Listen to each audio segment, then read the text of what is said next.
When words swim up from the depths of the hearts of man and cascade as rivers across their lips,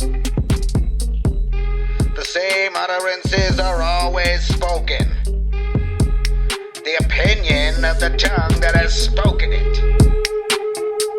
Therefore, we must traverse the spoken waters of man carefully, guiding each other to the absolute river of truth. And in turn, we must gather all we can while taking it drop by drop for what it's worth.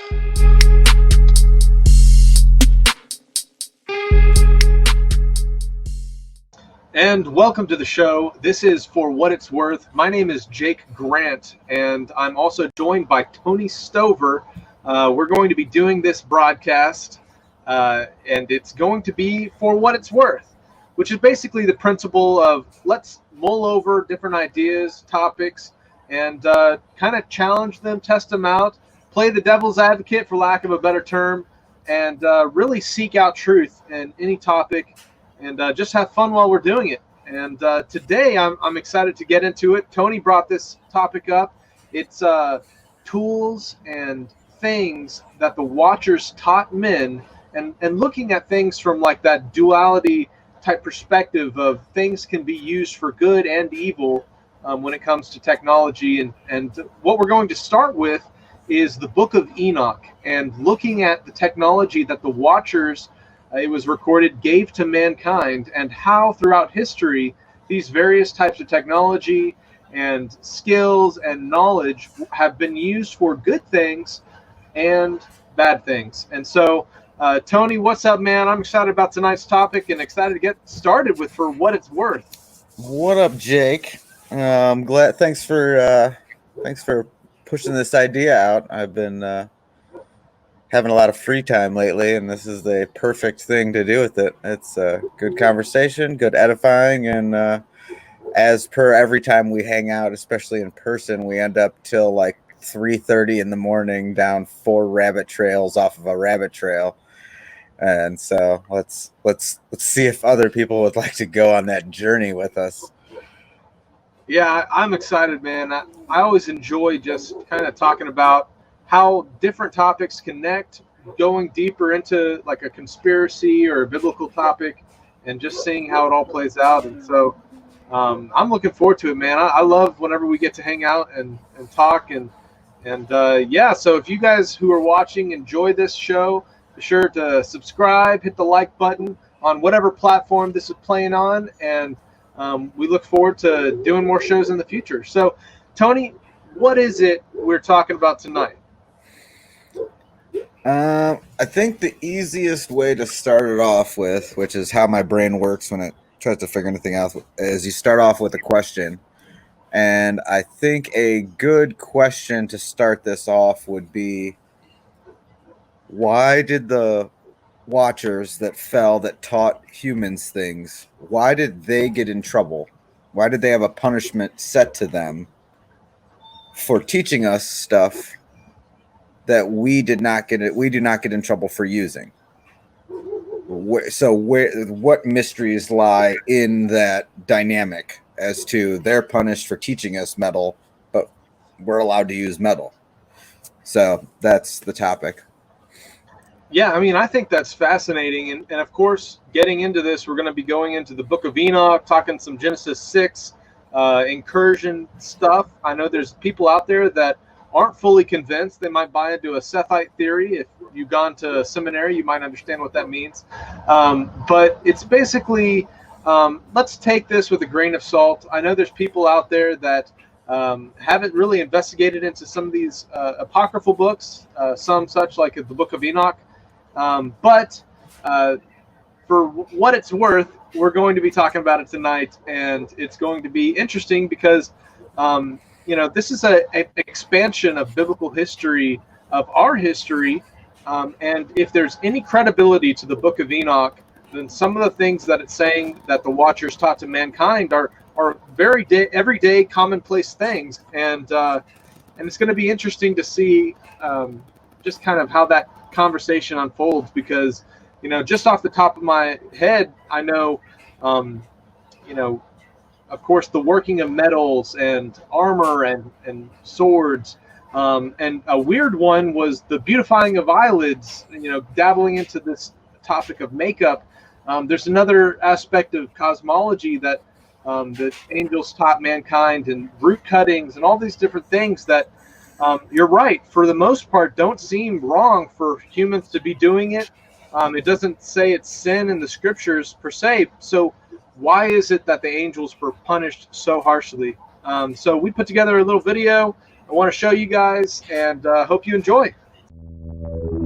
It all started with a tree.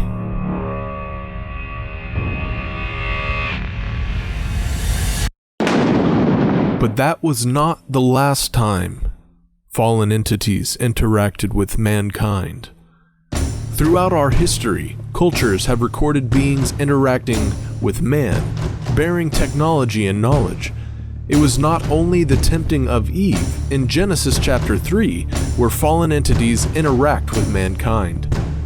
Genesis chapter 6 also records a peculiar occurrence when the sons of God came unto the daughters of men. There were giants in the earth in those days, and also after that, when the sons of God came in unto the daughters of men, and they bare children to them, the same became mighty men which were of old, men of renown. This account is described in more detail elsewhere. In the book of 1 Enoch, an ancient text which speaks about the time before the great flood of Noah's day, where angelic beings known as watchers came unto the daughters of men, creating giant violent offspring and teaching forbidden knowledge to men. Here is the account according to Enoch chapter 7 and 8. Chapter 7.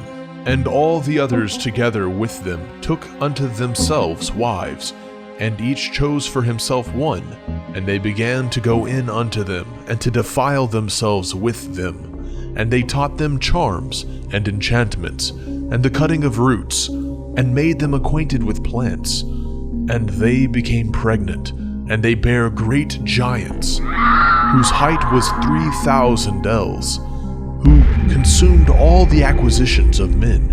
And when men could no longer sustain them, the giants turned against them, and devoured mankind.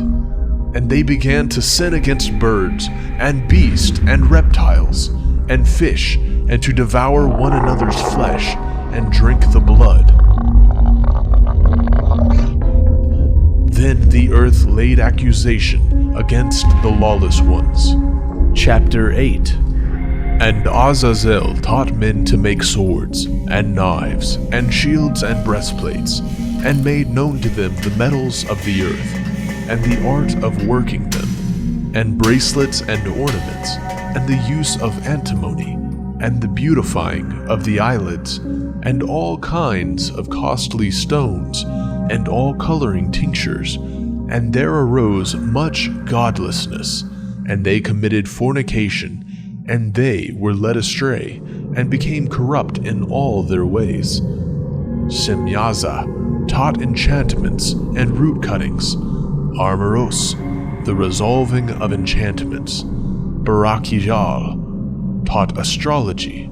Kokabel, the constellations. Ezekiel, the knowledge of the clouds. Arakiel, the signs of the earth. Shamsiel, the signs of the sun, and Sariel, the course of the moon. And as men perished, they cried, and their cry went up to heaven. Let's investigate how technology and knowledge can be used for good and evil, starting with what is mentioned here in Enoch chapter 8 as being taught by the fallen watchers.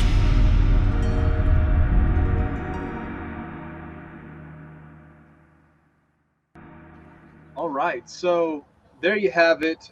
That's our topic for tonight. We're going to be talking about some of this technology that throughout history has been used for good and for evil, and pondering over why possibly the Watchers were dealt out such a harsh punishment in the book of Enoch for telling all of this knowledge to mankind. So, Tony, I know you brought up this topic. let's get into it, man. I'm really excited for our first show. Just kind of shaking out the nerves. Let's get a little relaxed, loosen up the tongue, because this is just a conversation, and we're glad everybody's here to be able to join us and watch along with us at home. Yeah. This topic to me is interesting because it branches into a bunch of other verses and a bigger paradigm, which is something I'm writing in a book. That if you just go to like Proverbs 11:1 says, "False balance is an abomination to the Lord, but a just weight is His delight." And Leviticus 19:35, Deuteronomy 25:13 through 16. There's tons of verses where he keeps telling us, have a just balance, have a good set of scales. So I guess the what brought me to the tools versus weapons thing is when you create free will, you have to have a balance so that there is free choice to choose between the two. So when you have that balance, it's you can't mess with it, or else you're taking away part of free will or something like that. So whenever something is given to us in the form of a tool, then the other side of the balance has to weigh out as well, and that becomes a weapon. It's good and evil, helpful and hurtful. So that started me on the whole, and it extrapolates literally into everything we have, and then it kind of tells us why the punishment they have came and why exactly he gave that specific punishment. So I'm excited to hash this out with you. Yeah, I think the simplest way to go about it is we can jump over here in chapter 8 of the book of Enoch and reread some of those things that they started with, giving this knowledge and these different tools to mankind. So it says right here at the top, moreover, Azazel taught men to make swords, knives, shields, breastplates, the fabrication of mirrors, and the workmanship of bracelets and ornaments, the use of paint, the beautifying of the eyebrows, the use of stones of every valuable and select kind, and of all sorts of dyes, so that the world became altered. That's really interesting. I'm not sure. I'm going to have to double check which version this is of the Book of Enoch, because there's several different wordings out there. But just starting off, it's really interesting that this one angel seemed to have dropped most of the doozies, swords, knives, the tools of mass murder. And of course, right off the bat, we can say, war bad, peace, love good, but what would be the other side of this is that mankind also was able to utilize probably the metals of the earth to make tools, to be able to build, to be able to do, who knows, Noah could have used metal tools to work on the ark.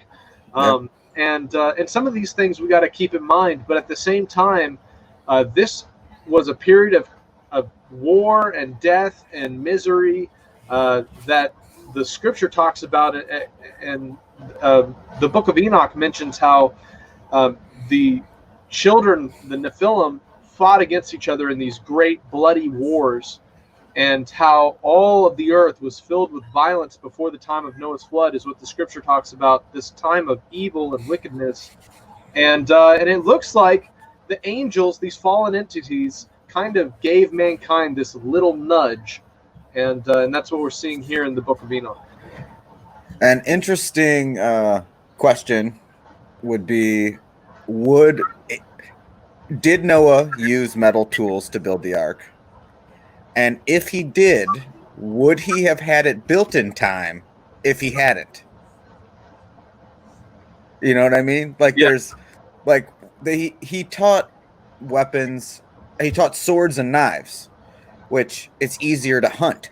It's easier to provide for your family with a sword and a knife than maybe a rock tied to a stick with a leather strap. Yeah. I've never tried either one. I know a gun is easier than a sword, hunting a deer. Mm-hmm. So it's I feel as if they came like, here, this is helpful to you, knowing they're the other side of it. yes, they're giving us a two-sided coin, knowing the depravity of man will find the other side on their own. Yeah, it makes me wonder kind of if the angels had this hubris about them where they were like, "Oh, look at these foolish humans who know nothing of the ways of creation." and they kind of flutter down there and or however fallen angels interact with mankind, who knows? But whenever they gave this information and these different enchantments, we find out in Enoch chapter 7 that the reason that these things were offered to mankind was because the angels first came down and married and took for themselves women so that they could procreate. And it seemed that as almost an exchange of good gifts, almost like a dowry or something like that, that these angels then exchanged this knowledge for these women. And it kind of makes me wonder if ancient, evil Cain sitting out there on the Pride Lands, he's stroking his scar on his head, fresh Abel killing scar, and well, maybe because it was in the days of Jared, so none of this counts. Let's just say that further down in the days of Jared, which according to the book of Enoch is when the Watchers fell, one of the sons of Adam, probably a son of Cain, is sitting there stroking his evil beard, and a fallen angel walks up and says, "Hey, I think your daughter's super beautiful. I'm going to take her, but I can give you secret knowledge." And what the angels were really thinking is, hey, we're going to utilize mankind to serve us. And that's where we get a lot of the early worship of false gods, pre-flood things, cultural bits that we pick up shows that people were worshiping these entities that were coming from the stars to earth, and they were worshiping them as God. So I can only assume that in this exchange of knowledge that the angels used it to, make mankind worship them, because if you're a hyper intelligent spiritual entity, it makes sense that this is where some of the first false religions probably spawned off of, beside man worshiping ourselves. That's probably the first false religion, is thinking ourselves to be God, worshiping ourselves as God. But these fallen angels, this is where you get that Greek pantheon type thing where these entities are coming down and taking women and interacting with mankind. And of course, God had his own plan with the flood of Noah to wipe all of the corruption that these angels brought. And that's what we learn later on in the Genesis account and in Enoch and in several other of the apocryphal writings. An interesting thing is there's nothing new under the sun. And so the enemy's tactics would not have changed yet. So we still see the same kind of tactic where they're giving us something helpful, like VACCINES, or VAX, however you want to spell it, and it's supposed to help us, but is it? They don't stop pretending. It's the Trojan horse story. That's the Mother Goose story for giving away their secrets of how they do it. It's, here, let us help you, but we're probably not going to. They don't say that to us, but the ultimate plan is, now we'll disguise it as something good, and with it, we know that humankind, if the road is narrow for those that follow Yah, then the mass of people, they're the beast form that haven't got their new identity in the Messiah, will use it for their own self, their selfishness, their pride, their greed. Yeah. And so it's going to end up being a weapon, but they don't have to do it. They let us do it. Yeah, I think whenever you look at the various things that just in the past 20, 30 years have been given to mankind by our ingenuity and possibly by a little bit of, knowledge being leaked here or there, whether there's seances going on, people contacting spiritual entities, trying to get different aspects of technology. You look into the Nazis and the occult practices they were perpetrating just to get a step ahead in terms of technology and war machines. What we have today and the technology we have access today is just the perfect example of what this topic is we're talking about tonight. So Yeah. let's say phones, internet. Internet. These things are amazing, beautiful gifts that allow somebody to research any topic in the world, to be able to study the scripture in a deeper way than almost any other generation that has ever existed. It was able. For example, we have concordances and all the commentaries and all the translations at our fingertips, and we can sift through them with word searches at the blink of an eye because of our computing technology, and yet at the same time we can use it for immense good to spread awareness and for all different things that it can be used for good. It can also be used for that bad side, for wickedness, for pornography, which is really one of the number one things that comes to mind for especially like internet and stuff is sex trafficking and pornography and just the perpetration of those things. It is really what keeps the lifeblood of the internet going. If you think about it and you look at statistics, how much traffic is going to bad sites versus good sites. It's a terrifying thing, and how much has infiltrated the church and families, and it's affected me personally. It's affected most guys out there personally. 100%. So can you pull up that verse from Enoch you had up, because the last where he was teaching them, because the last sentence in that section you read is the most important. And men being destroyed cried out, and their voice reached to heaven.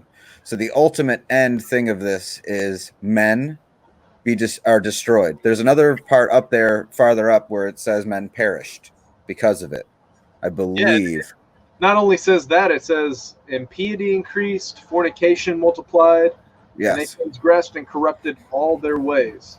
And I think that right there is a clue as to what the why the punishment for the fallen angels was what it was. Because I remember when I've heard and read the story a bunch of times, and I thought it was like Yah just putting the smack down, like I'll just punish you craziness. But when you understand he does everything tit for tat, like eye for an eye, and so him making them watch their children kill each other while being bound, it is literally he's punishing them with what he had to go through. Mm-hmm. Them teaching us this stuff bound him, because it's our free will. Yeah, we have it now, so he's bound. His hands are tied almost, and we have the choice. And so he had to watch his children kill each other. Wow, that's a great way of putting it.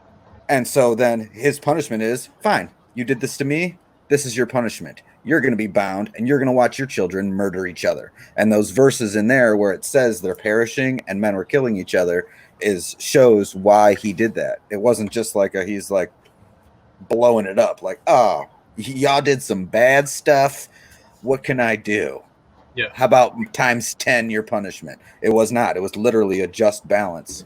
Yeah, it's a very just desserts type scenario, and I've never really looked at it that way of explaining why that specific punishment was given. But now that you put it that way, it really makes sense. It's just him dishing out what they caused him to experience with mankind.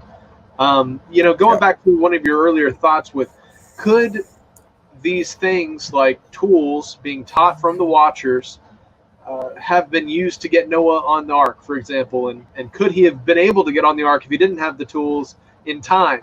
Stuff like that are just head scratchers, but what it makes me think of is that verse, all things work together for the good of those that love him. And so in thinking about that, it just seems more to me like the Watchers divvied out this knowledge and information at a time that mankind was not yet ready for it, or they hadn't like earned it.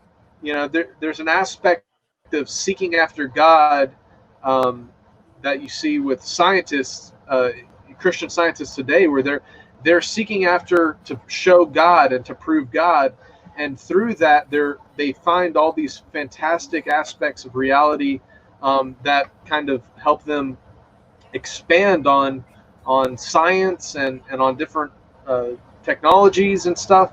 But at this time, it kind of seemed like mankind was wayward and they weren't seeking after God, to whom has all the answers.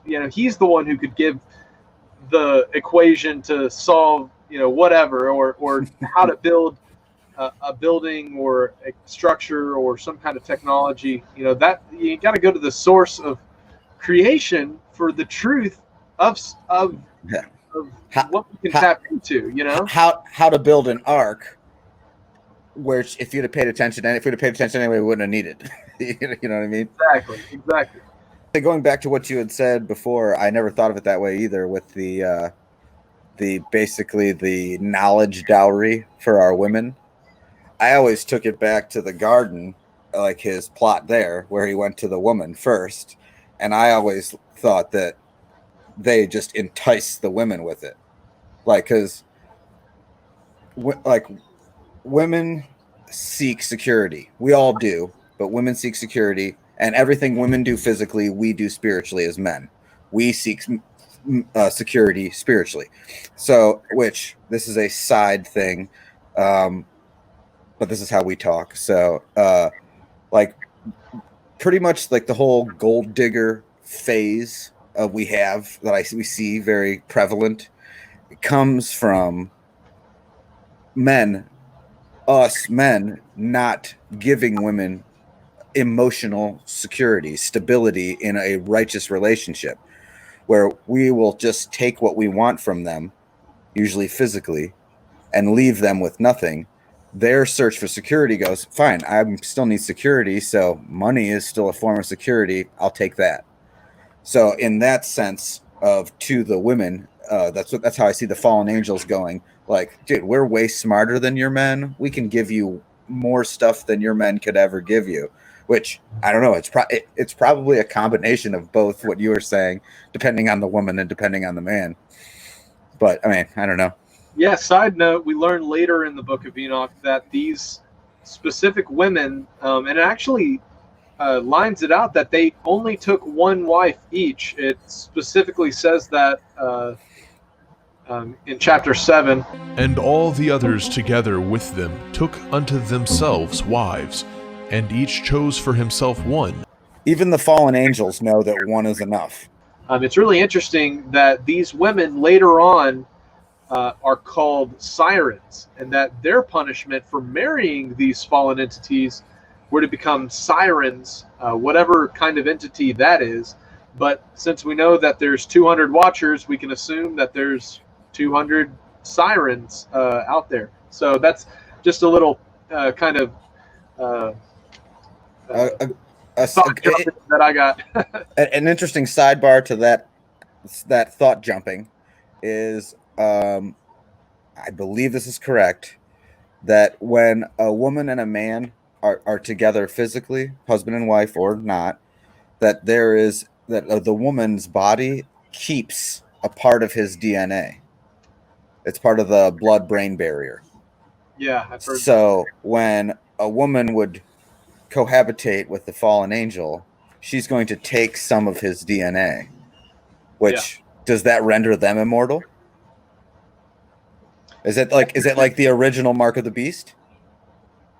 Yeah, and for those of you who are kind of pondering how could the genetics through copulation be tied to the Mark of the Beast, well, if through one man all sin entered the world, and through the second Adam, Yahushua, Jesus, all sin, could be covered up and removed, then it's important that all mankind can trace their Y DNA, their Y chromosome back to Adam, because he's the first man. We all want to trace back to Adam, to trace back to the first man.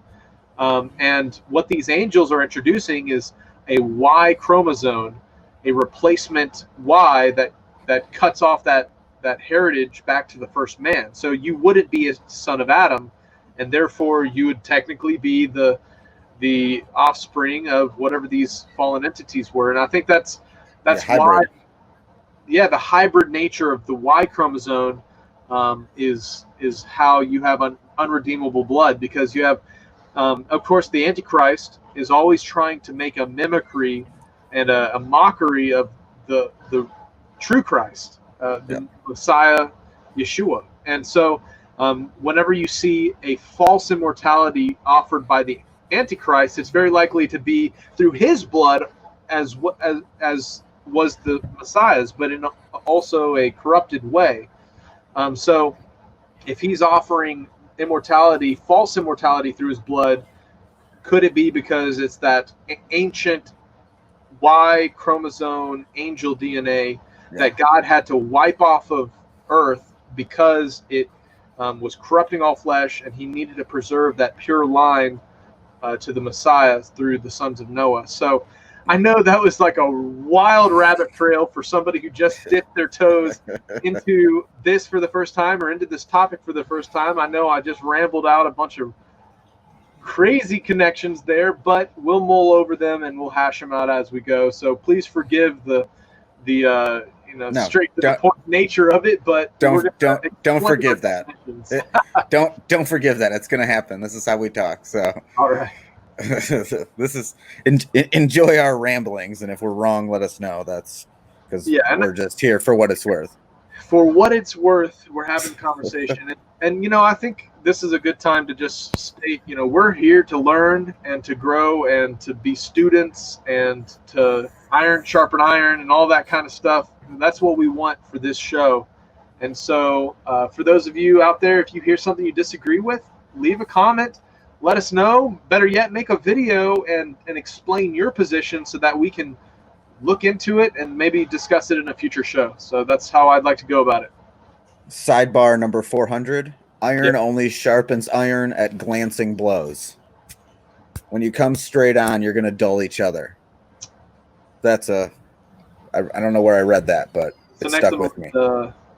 Wait, a little saying there you have to have stamped to your bathroom wall or something. I don't know. It'll be under my love, joy, and live, laugh, love wall decor. Oh, man. All right, so where do you want to go from here? We covered a little bit about Azazel and him, dropping those first aspects of swords and armor and all that. What are some other aspects that you want to cover from these first bits of knowledge that they gave mankind?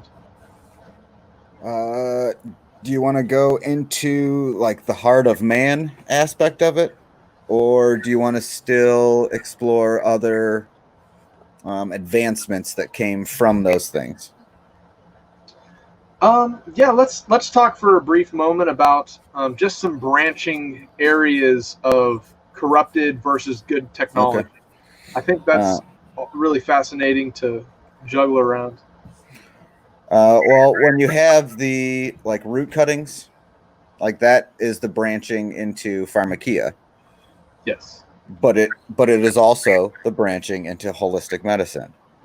There are good roots to cut for medicines. Yeah. But there's also things to do evil with them. There's poison. Poison, psychosibillins, drugs, basically. And it's all going to boil down to the heart of man, but we'll get to that part. But so do you have any other ones you have in mind?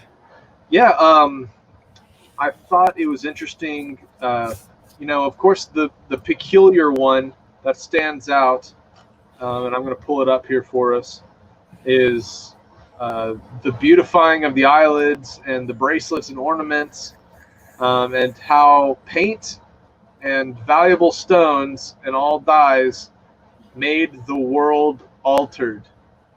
It kind of makes me think that's how they started faking the world. In my mind, it has the Wile E. Coyote versus the Roadrunner, and you have the real tunnel, the real deal, which is what God wants you to go through. He wants you to go through that real tunnel, and then you have Wile E. Coyote's tunnel, and that's what is made with all these paintings and beautifying, colors and all that kind of stuff. So I don't know, man. I don't know if that makes sense. That kind of thought. It makes perfect sense. But, It's it comes down to why they're doing it, basically, because there is ways. I mean, because he told Solomon to literally put golden statues and told them how to paint the walls and decorate it. So there's a good way to do those things. It's basically who the attention is going to. Why are you doing it? Yeah. And if you're painting your eyes to get the attention of all men, that I think what is going to shine through farther than that eyelid, the eyelid makeup, is the spirit, that whoring spirit, that on a spiritual level we see or feel, however you want to describe it. And the world is altered on a spiritual level. And physically and spiritually, whatever you bind on earth shall be bound in heaven. It's the spiritual manifests in the physical. So if he can get us to do certain physical actions, we start altering the spiritual world, which I think is the bigger deal. I mean, it's a chicken and egg thing, I guess, because you can't have one without the other. But yeah, if he lives right off the bat, I don't think it's a sin necessarily to wear makeup. I don't see that anywhere defined in scripture as sin. But what I do see is that people were using that to seduce. You'd usually find that in the red quarter, right? That was in ancient times, at least. Today the culture has changed so much so that it's just like every girl has to wear makeup, and let's look at that from both sides. First, let's look at it from a health perspective. Constantly wearing things on your face, putties and powders and all that kind of stuff. It's bad for your skin. It's not good for your skin health. And I think, putties. No, really. I saw this documentary where a bunch of ladies were ordering these bases from China or something. It turned out to be straight up plumber's putty that they had stuck in makeup containers with a label, and it was literally plumber's putty that they were putting on their face. And so, okay, let's just say that's hurting your God-given skin.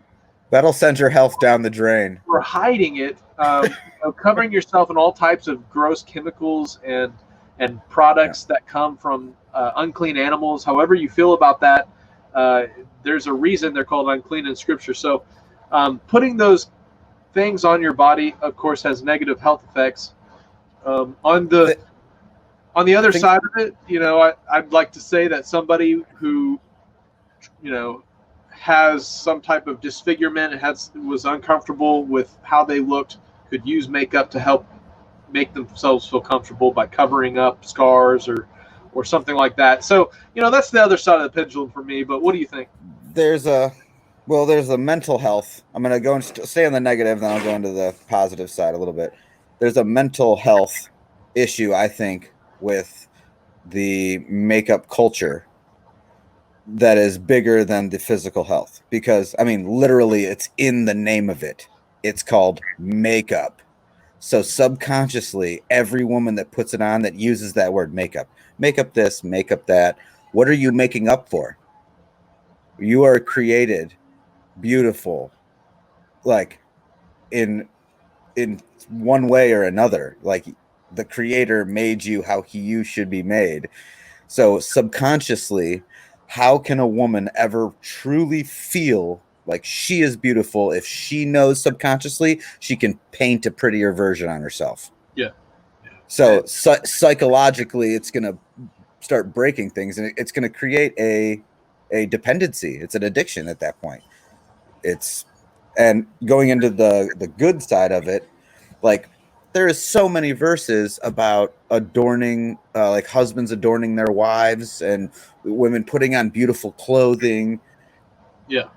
Makeup is a form of clothing for the face. It's a beautification. I mean, it is. It's a beautification of the face. It's the same thing. It's adding art to the physical body. So it's, what are you adding the art for? Like me, I would wear pajama pants, slippers, and I don't care what kind of t-shirt every day. I would go out with my wife with it, but she would not be happy. She would be very embarrassed. So I make myself look nice, not for my own pride, not because I'm like, yeah, this is 100% tweed. Like, I'm doing it so she feels good. And so if a woman does it for that, she's out with her husband, it doesn't affect her psychologically because it's nothing to do with her anymore. She's erasing herself out of the equation, and she's going, I'm doing this for someone else, which is the meaning of life, sacrifice. Yeah, I mean, I think getting into the semantics one more time is make up. It's kind of makes me think of the phrase I'm making up like a story or something, and so you're making up, you're putting makeup on, you're presenting something that's not exactly reality to the world. You're putting on a face so that people can look at you as prettier or whatever. And I think of course that's how things can lead into the bad mental aspect of it, is if you're fixated on your looks, that's vanity. If you're fixated on what other people think about you, that's not healthy. That's being tied and tethered to what the world's opinion is of you. So I'd just like to encourage girls, I don't know, you don't need makeup to be pretty. God made you special. If you could be who you aren't, would you? If you could paint beautiful on you, are you? If you conceal how you are, do you trust you? If they saw the real you, would they love you? What would you do for love? Fiction by Azazel. All right, guys. Well, back over to chapter 8. It brings up stones of every value and select kind. I think that's interesting because it makes me think of the process of greed, that these angels started pointing out the rarity of different materials on Earth, and this is possibly what started early systems of economics. Before the flood, people were trading the rare stones that the angels pointed out as hyper valuable because they knew the difference then, and otherwise it was just a pretty rock that they would find. So it kind of makes me think that they kick-started the process of monetary greed and all that kind of stuff then. I feel like we could almost go through all of these things they taught us and pick out one of the 7 deadly sins: greed, pride, and they're probably all associated with one of them. It seems like every. I think I wish I'd have known you were doing that. All right, let's do it right now. Yeah, let's do it for the rest of them. All right, let's pop over, and we have impiety increased, fornication multiplied, and they transgressed and corrupted all their ways. Amazarach taught all the sorceries and dividers of roots. So right off the bat, that's interesting. That's where we get poisons. Of course, Yah gave us every herb-bearing seed and fruit tree yielding fruit after its kind for our consumption. So mankind is allowed to consume and use plants for our well-being, for our good. And it seems to me like, I don't know, I wonder exactly what Amazarach was doing when he showed the dividers of the roots and all that, what that meant. Did he show up and beam down, and this ancient, patriarchal son of Cain, or one of the pre-flood dudes is hanging out there, and he's like chilling out on his lawn. He's like, "Whoa, man! Hey, what's up?" And the angel walks up to him and it's like, "Hello, would you like to try my bag of special herbs or something? Eat this moss and you will know the secrets of the universe." And this ancient dude's just like, "Okay, I don't know what that is, but I'm willing to try some." You make it sound like this dude was already dividing the roots. He's like, "What's up, man?" No, this is after he's already dabbled a bit. Okay. So, I'm thinking that would that be under lust? Because I don't see lust as just a sexual thing. I think it's a desire for a power of some sort, or a desire for something. Yeah, in all, they kind of cross over in terms it's all greed, yeah. It's greed, it's the pride of life, it's dabbling in things that you weren't supposed to know about, but now you found out and you're taking advantage of it for your own pleasure or whatever. I think we got to be careful because, for example, dividers of roots, I'm thinking that could be bad because people started to be able to poison others, in terms of, the different uses of various things. I think of the acacia root is used in like ayahuasca and stuff, and these are used to communicate with other spiritual beings and go on trips to basically talk to beings that are not God. And I don't know if there's any benefit to somebody talking to some spiritual demon or whatever through whatever means. I think that's actually really dangerous. But what are your thoughts? I don't know, my brain just sidetracked back to that part because that part of the verse stuck out to me too, where it says, "And the world was altered," and it was like those words were in like bold print or something. It was just like, huh? And I think that is talking about the extending of the scales. Like if the overall nature of man is evil, and if every time you give them something good, most people will use it for the other side of the coin, you're altering the world by spreading out what we have to choose between. Yeah. And sorry, my brain just sidetracked to that. This is how my brain works. I'm sorry, but no, you're good. What are some good uses for roots? Root beer. Root beer, yeah.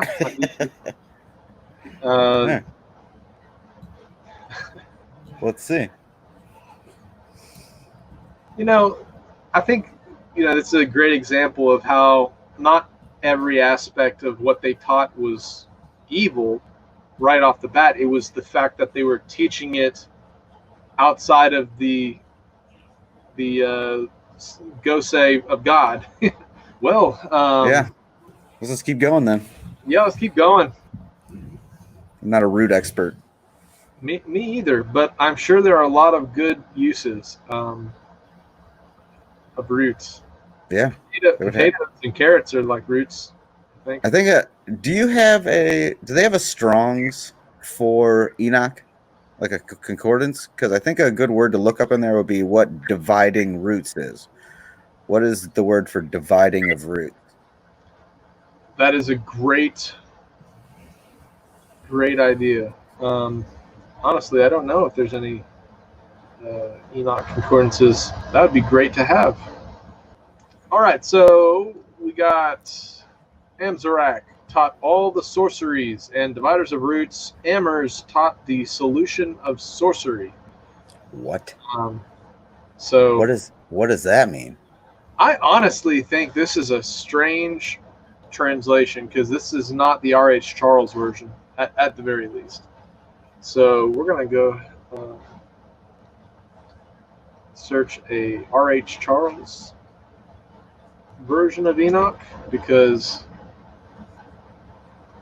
This goes back to, like, people ask me what version of the Bible I use, and I say all of them because that's the only way to even know. You have to just compare them all together and kind of get the underlying thing. all right, this looks like the right thing. Samyaza taught enchantments and root cuttings, Amoros, the resolving of enchantments. Okay, so that's an interesting difference than what we read in that other translation. I'm going to have to go back and find out what translation that was. But it specifically says here that Samyaza taught enchantments and root cuttings, and that Armoros taught resolving enchantments.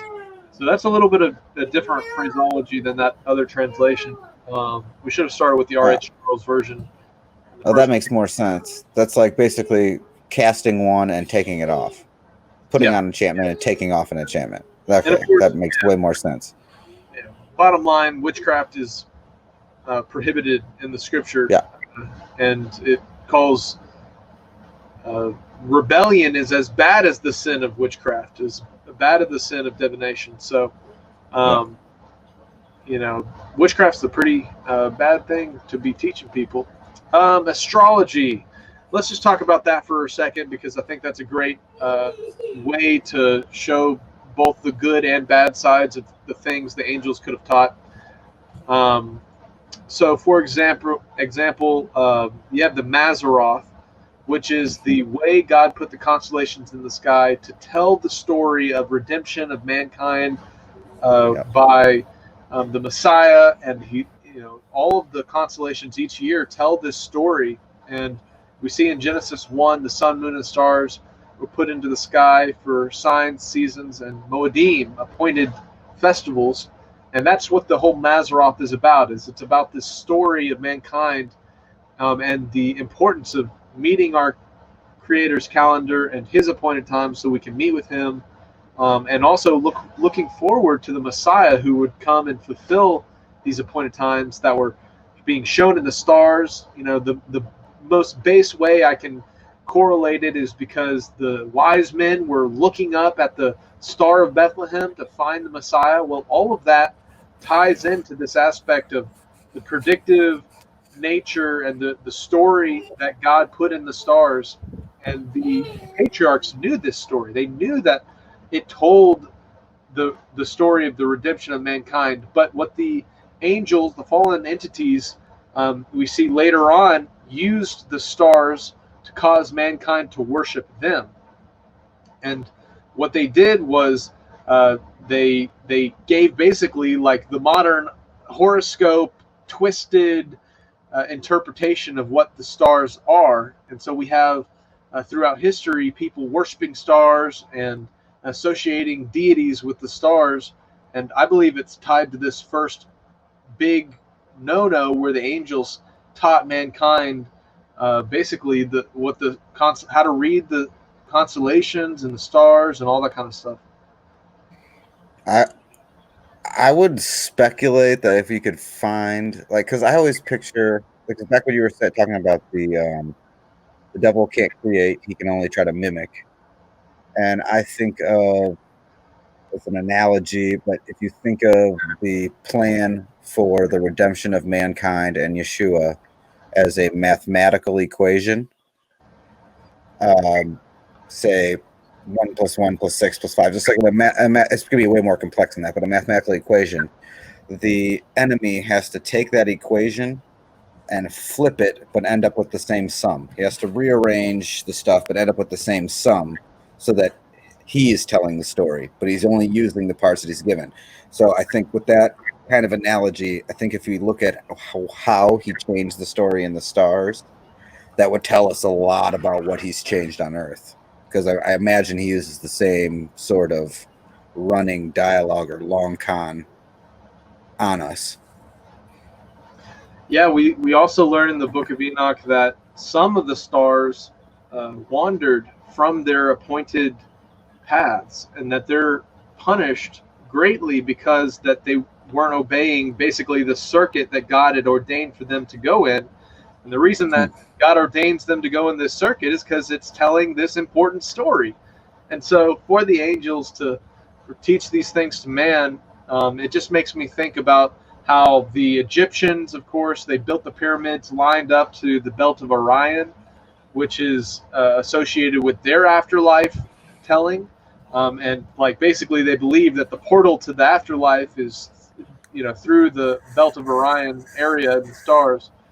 And I think, this is some of the first examples of mankind using something that has been good given to us by God for signs, seasons, and moedim, and instead using it for our own crazy concocted afterlife theories and mythologies, and that's what we see the Greeks doing, we see the Romans doing, we see all these different societies taking something that was made for good and using some of that knowledge, corrupting it, twisting it, and retelling that story in a now bastardized way. Yeah, it's turning the tool into a weapon. Like what we were talking about, you could power a city with a nuclear power plant if you believe that's a thing. I do, but which is an interesting point. I don't know if we were ever supposed to split the atom, because Yah says what he has put together, let no man divide asunder. And he put the atoms together. So is that a sin to split the atom? Yeah, it's a fascinating way to look at it. I mean, if nuclear bombs are all that we've been told, and they truly are as we've been shown, I think we have to interject that we're not saying Nagasaki did not get obliterated. Yes. Right? Yes. They got obliterated with something. With something, but we don't know if what it was. Fully understand nuclear weapons. It's just the Cold War and the propaganda that came from both sides pushing the mutually assured destruction mindset. It was part of global control, psychological warfare.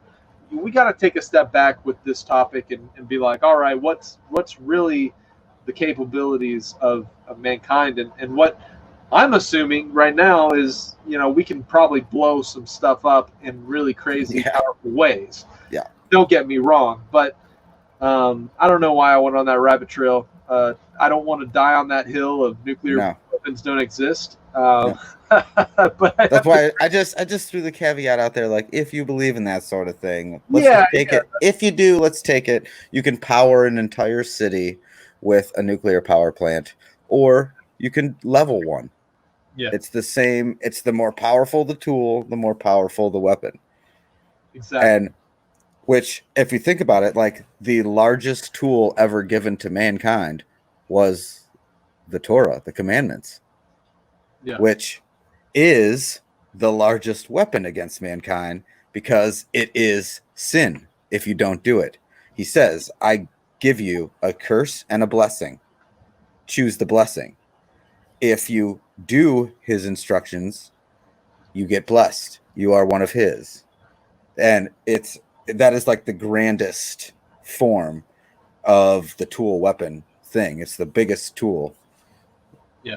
The commandments are what can allow somebody to walk in righteousness and to reap the blessings and the benefits of walking according to God's instructions. But it can also give you a step-by-step guideline of how to displease and to rebel. And that's why rebellion's called, as bad as the sin of witchcraft, because it goes back to just that stubborn, I know what's right in my own eyes, and I'm going to choose, what's right, wrong in my own ideas and explanations, and I'm not going to depend on what God said first. Instead, I'm going to set the definition of sin myself. And I think that's a slippery slope.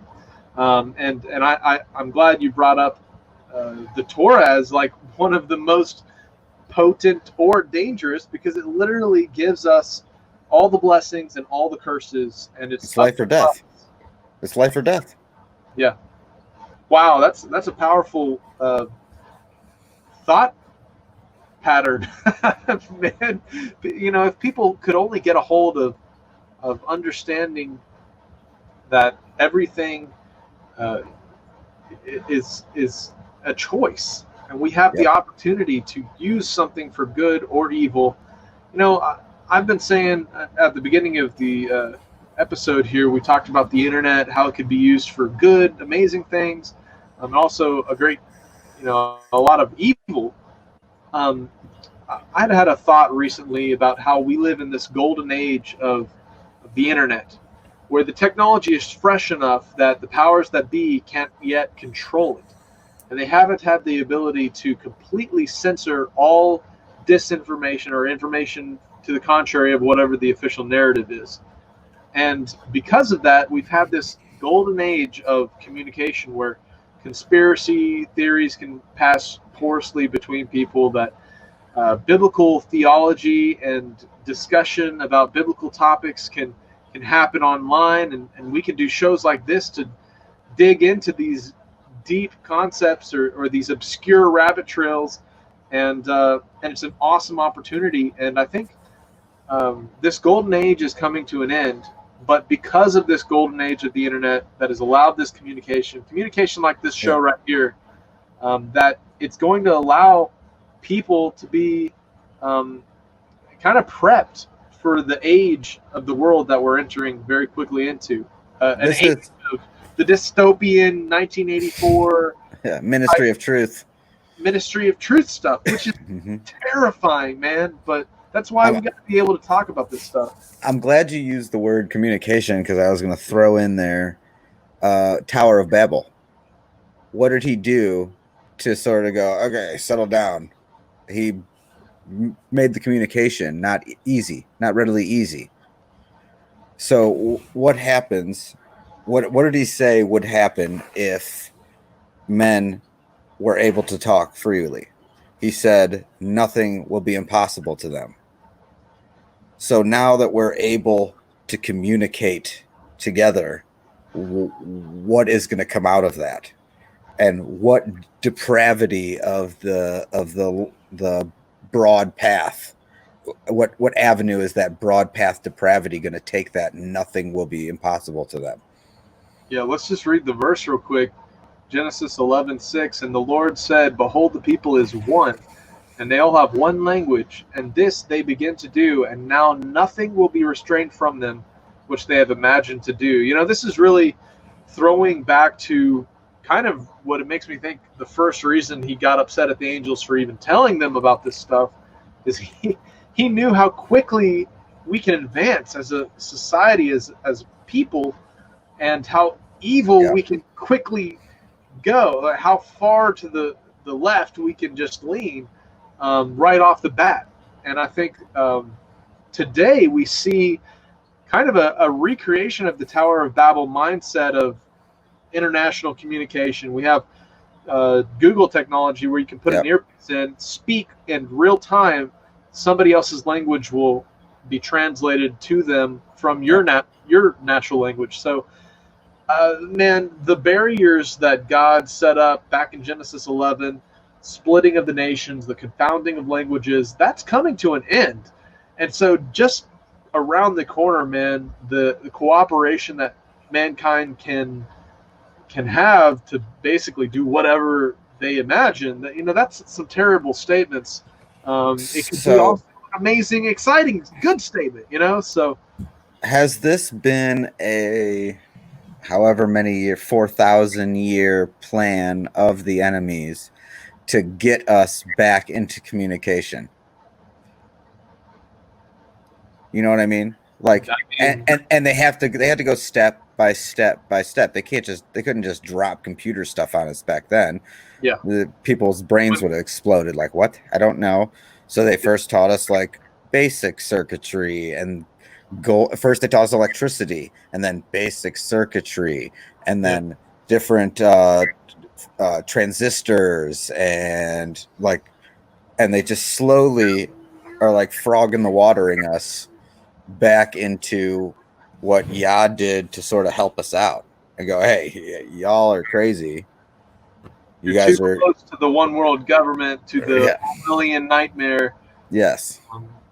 Yeah, that's an interesting way of looking at how throughout history technology could have been disseminated to mankind to kind of help further this eventual fulfillment of biblical prophecy. So Yeah. I think everything is in its time, of course. So you have words like the restrainer in the book of Revelation, and it's not until after the restrainers are moved that all hell can break loose. And you have Yeah. these things that God, I'm sure, has put in place, bars that keep technology from blowing up to where instantly nobody can live, because there's a purpose, there's a plan, and God's word can't be returned void. So prophecy I'm, has to be fulfilled. he Uh, did, he did talk about that. He said that the days will be cut short, lest there'll be no man left alive. yeah, So it's like he already knows. He's like, all right, you guys, y'all are some bad kids. yeah, And when the dad's away, they're gonna tear the house up and burn it down with themselves in it, basically. And he keeps sending stuff like, oh, here, let's flood the basement. Now it'll take you longer to burn the house down. And then we're out here. They teach us. They gave us buckets, and then they're like, here's a bucket. This is how you get water out of the basement, so you guys can play and have fun. And so we're getting the water out. You know what I mean? Getting closer back to destroying ourselves.